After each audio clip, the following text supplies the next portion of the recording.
الرحمن الرحیم۔ سب سے پہلے ہم سٹارٹ کرتے ہیں گرامر سے۔ گرامر میں ہم پڑھ رہے تھے اس میں نکرہ کی اقسام۔ اس میں نکرہ کسی عام شخص، چیز، جگہ یا تصور کے نام کو کہا جاتا ہے۔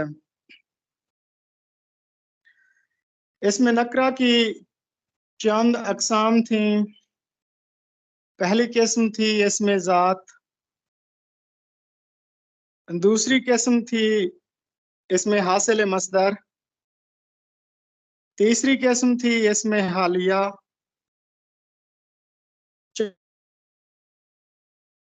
چوتھی قسم تھی اسم، اور چھٹی قسم تھی اسم استفہام۔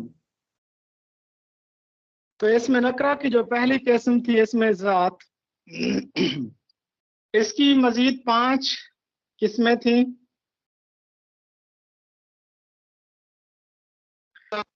اسم مکبر، اسم ظرف زمان و مکان، اسم اعلیٰ اور اسم صوت۔ اس کے بعد ہم نے پڑھا تھا اسم حاصل مصدر، اس کے بعد ہم نے پڑھا تھا اسم فاعل، اس کے بعد آج ہم 2 پڑھیں گے، اسم حالیہ اور اسم مفعول۔ یہ ہمارے آج کے 2 ٹاپک ہیں۔ اسم نکرہ کی جو ذیلی اقسام ہیں 5-6، ان میں سے 2 اقسام آج ہم پڑھیں گے۔ ان میں سے ایک ہے اسم حالیہ اور دوسری ہے اسم مفعول۔ اسم حالیہ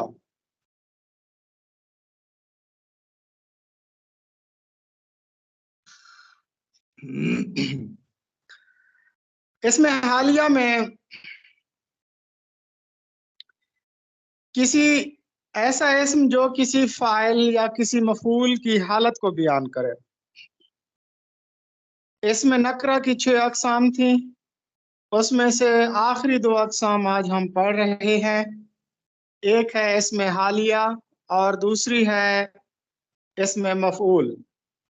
اسم حالیہ ایسا اسم جو کسی فاعل یا مفعول کی حالت کو بیان کرے۔ یہ کل میں نے پوسٹ میں بھی دیا تھا، ہنستا ہوا، گاتا ہوا، روتا ہوا، شرماتا ہوا، ٹہلتا ہوا، دوڑتا ہوا، کودتا ہوا، اچھلتا ہوا۔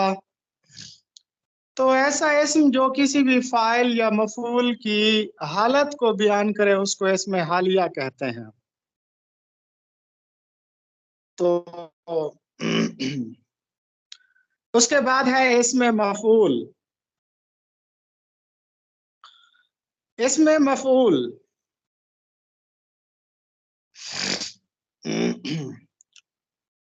اسم مفعول ایسا اسم ہوتا ہے جو کسی ایسے شخص یا ایسی چیز کو ظاہر کرتا ہے جس پر کوئی کام واقع ہوا ہو۔ آج ہم اسم نکرہ پڑھ رہے ہیں۔ اسم نکرہ میں اس کی جو 6 اقسام تھی، ان میں سے آخری 2 قسمیں ہیں، اسم حالیہ اور اسم مفعول۔ اسم حالیہ ایسا اسم جو کسی حالت کو ظاہر کرے کسی فاعل یا مفعول کی، جیسے دوڑتا ہوا، اچھلتا ہوا، لہکتا ہوا، مچلتا ہوا، شرماتا ہوا، گاتا ہوا۔ اس کے بعد ہے اسم مفعول، ایسا اسم جو کسی چیز یا شخص کو ظاہر کرے جس پر کوئی کام واقع ہوا ہو، تو اس کو اسم مفعول کہتے ہیں۔ جیسے سویا ہوا، کھایا ہوا، دیکھا ہوا، پڑھا ہوا، سنا ہوا، جاگا ہوا، یہ سارے اسم مفعول ہیں۔ تو آج ہم نے پڑھا اسم حالیہ کہ ایسا اسم جو کسی فاعل یا مفعول کی حالت کو بیان کرے۔ اس کے بعد ہم نے پڑھا اسم مفعول، ایسا اسم جو کسی شخص یا چیز کی حالت کو ظاہر کرے جس پر کوئی کام واقع ہوا ہو۔ اب اس میں مفعول کی دو قسمیں ہیں، مفعول قیاسی اور مفعول سمائی۔ مفعول قیاسی اور مفعول سمائی۔ مفعول قیاسی جو کسی قاعدے سے بنایا جائے، قیاس کر کے بنایا جائے، قاعدے سے بنایا جائے، ایسا اس میں مفعول جو کسی قاعدے سے وضع کیا جائے، جیسے کھایا ہوا، سویا ہوا، جاگا ہوا، رکھا ہوا، پڑھا ہوا۔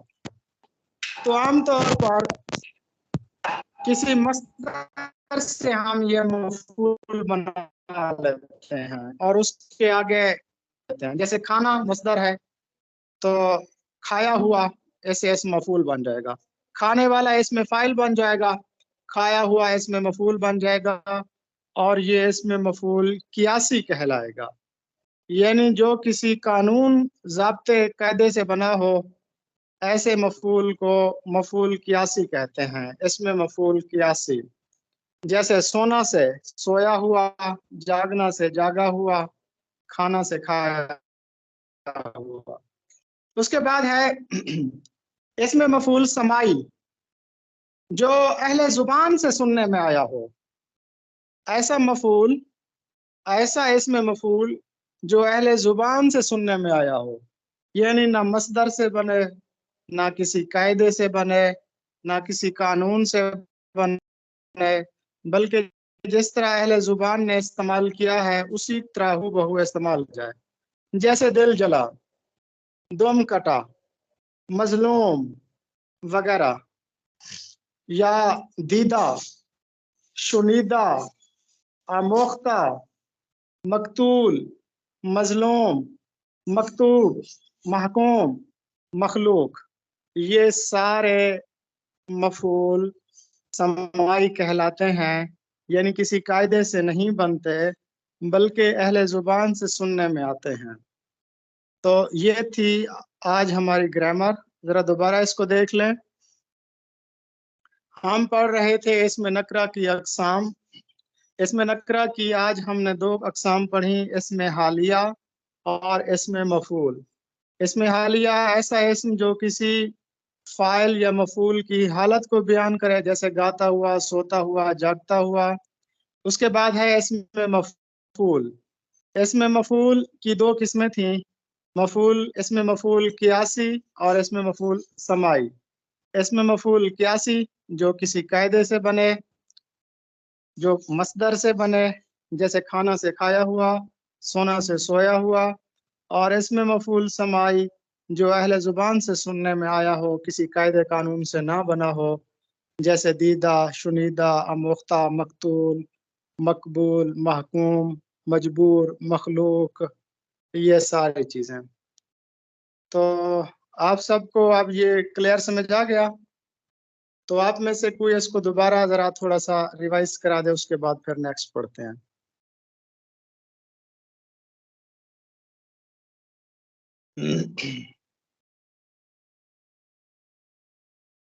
السلام علیکم سر۔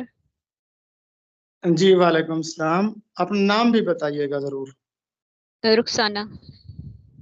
جی جی جی رخسانہ۔ جی آج ہم نے اسم نکرہ کی اقسام پڑھی ہیں، اسم حالیہ اور اسم مفعول۔ اسم حالیہ وہ اسم جو کسی فاعل یا مفعول کی حالت کو ظاہر کرے، جیسے ہنستے ہنستے، ٹہلتا ہوا، روتا ہوا، مچلتا ہوا۔ پھر ہے اسم مفعول، ایسا اسم جو اس شخص یا چیز کو ظاہر کرے جس پر کوئی فعل مطلب کام واقع ہوا ہو، اسے اسم مفعول کہتے ہیں، جیسے لکھا ہوا، آزمایا ہوا۔ اسم مفعول کی آگے دو اقسام ہیں، اسم مفعول سمائی اور اسم مفعول قیاسی۔ اسم مفعول قیاسی ایسا اسم جو قاعدے کے مطابق بنا ہو، اسے اسم مفعول قیاسی کہتے ہیں، جیسے کھانا سے کھایا ہوا، سونا سے سویا ہوا وغیرہ۔ اور اسم مفعول سمائی ایسا اسم جو مصدر کے کسی قاعدے کے مطابق نہ بنا ہو بلکہ اہل زبان سے سننے میں آیا ہو، اسے اسم مفعول سمائی کہتے ہیں، جیسے دل جلا، دم کٹا، مظلوم وغیرہ۔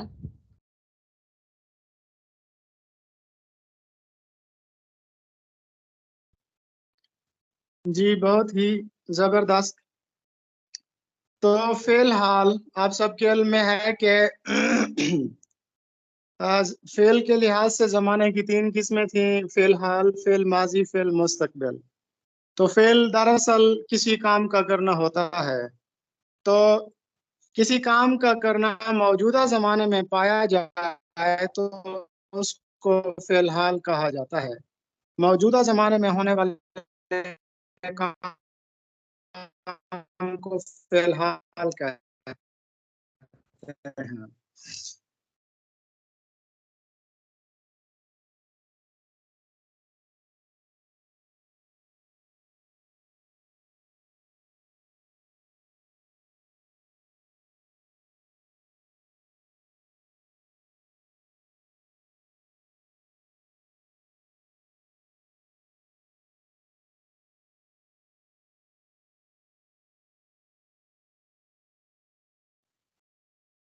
جی، تو موجودہ زمانے میں ہونے والے کام کو فی الحال کہتے ہیں۔ تم کو آتا ہے پیار،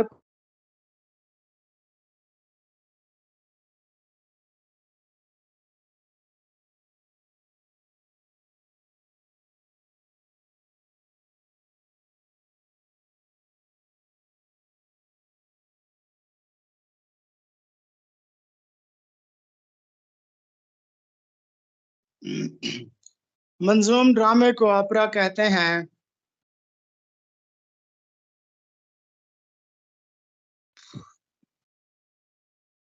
اور اس منظوم ڈرامے میں جو مکالمے ہوتے ہیں وہ نظم کی صورت میں ہوتے ہیں۔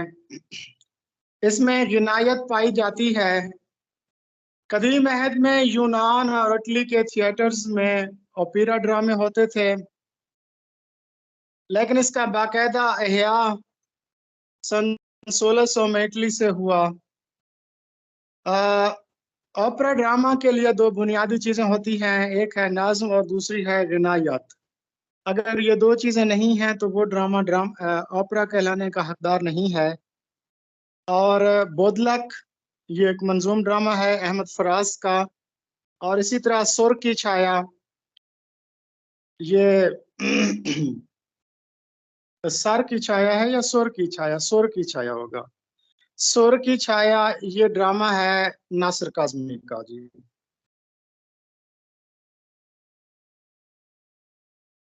جی میڈم صاحب، اس کو نیکسٹ کیجیے۔ سر کر دیے۔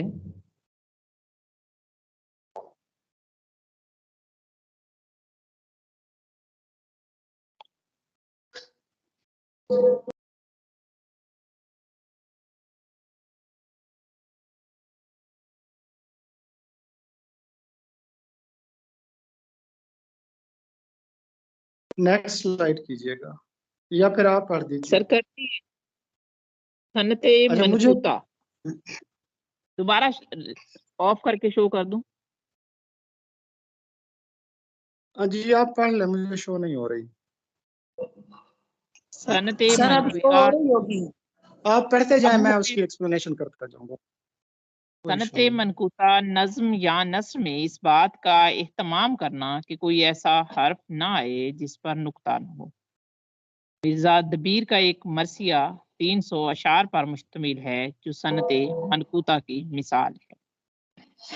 پیش شفقت زیب جنت، بے زن فیض زیب جنت۔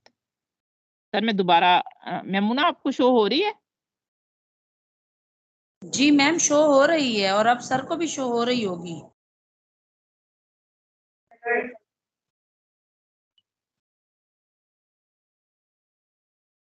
بعض اوقات نیٹ ورک کا بھی ایشو ہوتا ہے نا۔ جی، صنعت منقوطہ نظم یا نثر میں اس بات کا اہتمام کرنا کہ ایسا حرف نہ آئے جس پر نقطہ نہ ہو۔ 2 صنعتیں استعمال کی جاتی ہیں، ایک ہے صنعت منقوط یا صنعت منقوطہ، اور دوسری ہے صنعت غیر منقوطہ یا صنعت عاطلہ جس کو بھی کہتے ہیں۔ تو مرزا دبیر نے دونوں صنعتوں کا استعمال کیا ہے۔ ان کا ایک بے نقط قصیدہ مرثیہ بھی ہے، اور دوسرا ان کا مرثیہ ہے صنعت منقوطہ میں کہ جس میں ہر لفظ پر نقطے ہیں۔ اس کے بعد ہے ادبی معلومات سیٹ نمبر 12 سے 24۔ پہلا